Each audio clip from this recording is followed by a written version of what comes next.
Hey, how you doing? Welcome to the weird side of the internet.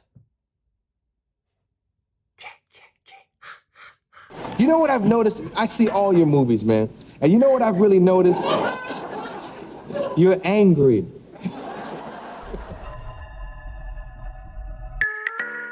Friday the 13th is my favorite horror franchise. I don't know if anybody else believes that, but that's my personal opinion. There's just no horror franchise that balances the cheesiness and absurdity of a horror movie like this while also having really genuine moments. I mean, the closest is Scream, I guess, but even then, it kind of leans more on parody at times. Friday the 13th also has to be one of the only franchises I know that is really good for a long period of time. Like, honestly, some are better than others, but this franchise had 7 consecutive successes in a row. Like, honestly, think about that. 7 consecutive successes. Marvel couldn't do that. Star Wars couldn't do that. Halloween certainly couldn't. However, this success would not last because the 8th one marks the end of an era. The first bad one. Not only that, this is the final film in the franchise to be distributed by the original company, Paramount Pictures. After this, the franchise gets moved over to New Line Cinemas, who made some interesting movies underneath the license. This movie, of course, is Jason Takes Manhattan, the movie where Jason Voorhees leaves Camp Crystal Lake to go to New York City. Did it have any redeeming qualities? Was it at least fun? Well, buckle in and find out. Let's get into it. This movie opens with 2 teenagers on a yacht talking about, you guessed it, the legend of Jason Voorhees. There was this boy, drowned in Crystal Lake about 30 years ago. Legend has it that Jason came back to get even, vowing to kill every teenager in the area.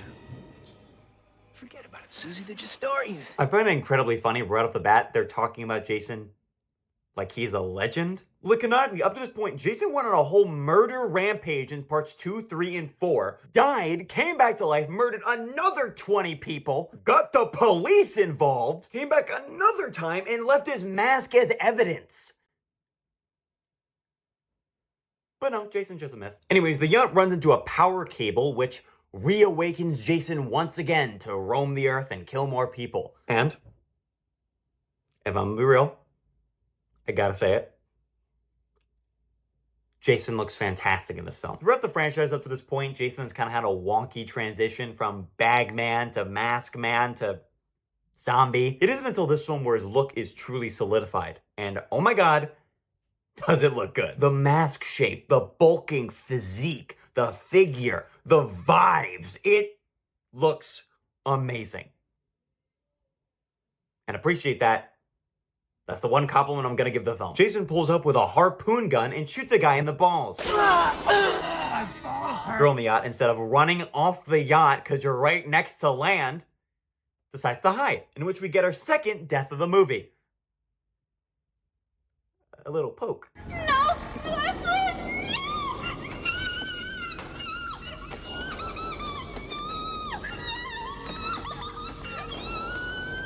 Why is he doing it like that? He's actively fucking with her. He's like, I'm gonna get you. I'm gonna get you. We then meet Rennie, a teenager who's afraid of water. She's going on a yacht. I don't know, man. Her parents really hate her. Stephen King supposedly used it in high school. You have a real gift. And if there's anybody that can make use of that pen, it's you.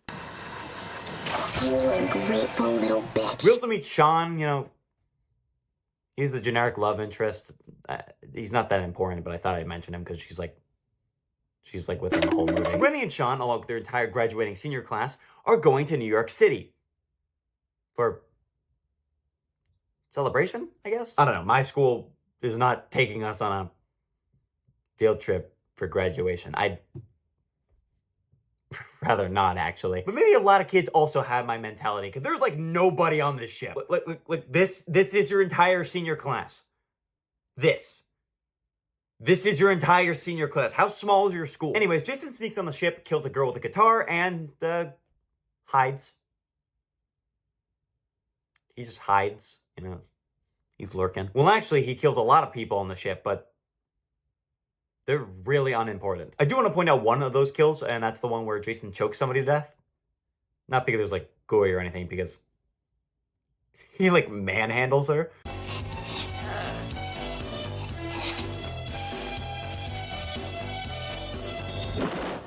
Jesus Christ, Jason, show a little bit of respect. So surprise, surprise, murder on a tiny ass ship does not go unnoticed, and the survivors band together to try and stop Jason. Which doesn't... It doesn't go too well. Yeah.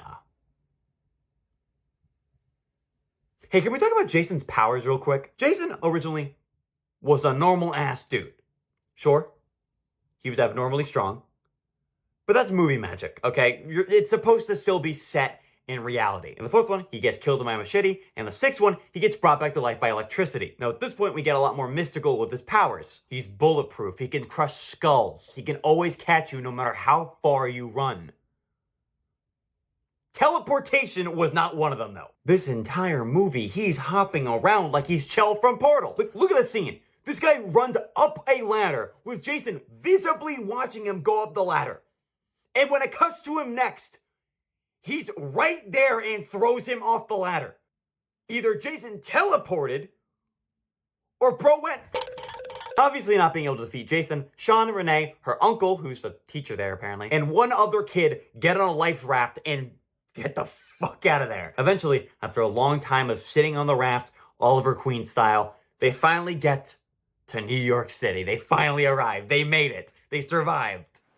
Wonderful choice of places to dock a boat, Mr. Robertson. Wonderful.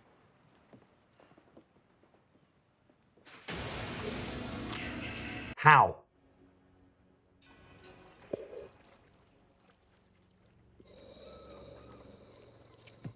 Cute. The four of them bullshit around for another 10 minutes until,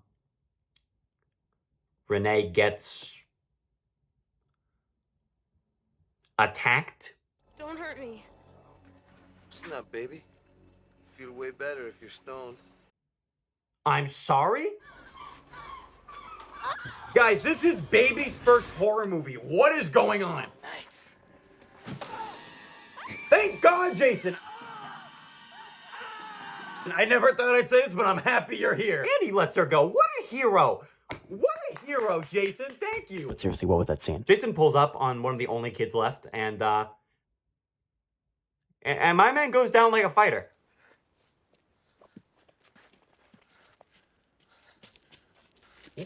Okay. Oh, get him. Yeah. Oh, get him. Yeah. Box him. Oh, let him get up. Let him get up. Kick some ass, bro. Kick some ass. Give him a flying roundhouse kick. A little bit of the tornado action. Take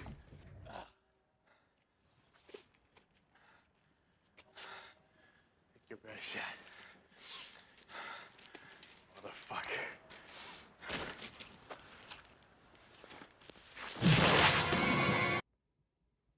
Man, I believed in you. So with only Sean, Renee, and her uncle left, they finally do the thing that all horror movie characters should do. They call the police. Dispatch! Dispatch! How did you get here so fast? You just picked up. So Renee gets in the front seat, slams on the gas pedal, and zooms off in the cop car.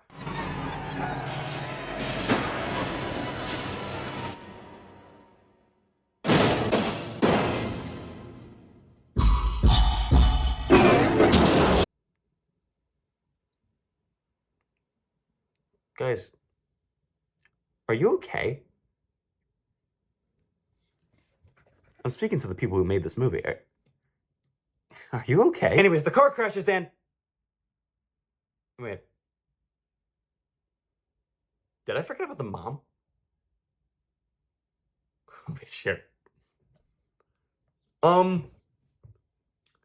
Yeah, so Renee's mom was with them the whole time. What are you doing? There must be a phone around here somewhere. I actually forgot that she was there. Oops. Oh well, it doesn't matter. She blows up anyways in the scene.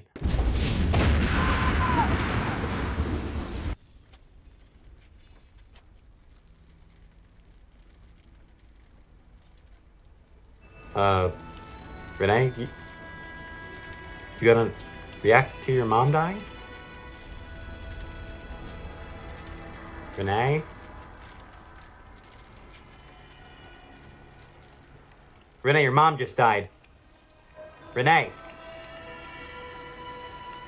What is happening? Why are we here? I don't care right now. Renee's mom just died. I think the time has come for your first swimming lesson.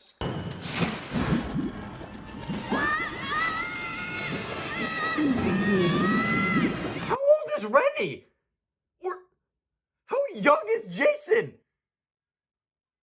How did Renee meet Jason as a kid? Is Jason a teenager? What is happening in this film? Jason.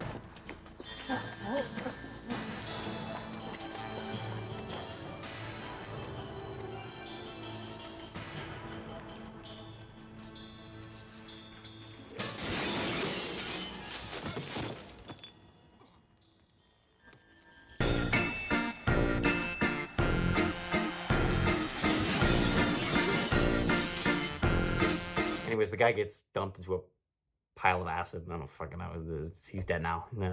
Time to focus on the last two. All in all, the final confrontation is actually pretty fun. You get a lot of iconic scenes. You know, you get the one where Jason is in Times Square. You get the one where he kicks the radio over. You get the whole scene where, like, he busts through, like, 30 separate pieces of building pieces.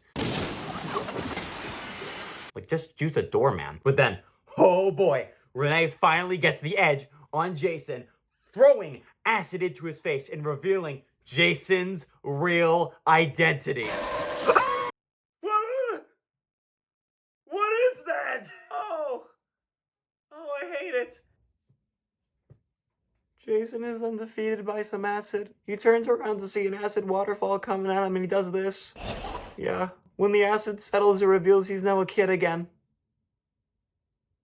So apparently Jason's just a kid in a rubber suit. I don't fucking know. This ending doesn't make sense. Renee and Sean then live happily ever after. I don't know. The movie just ends. I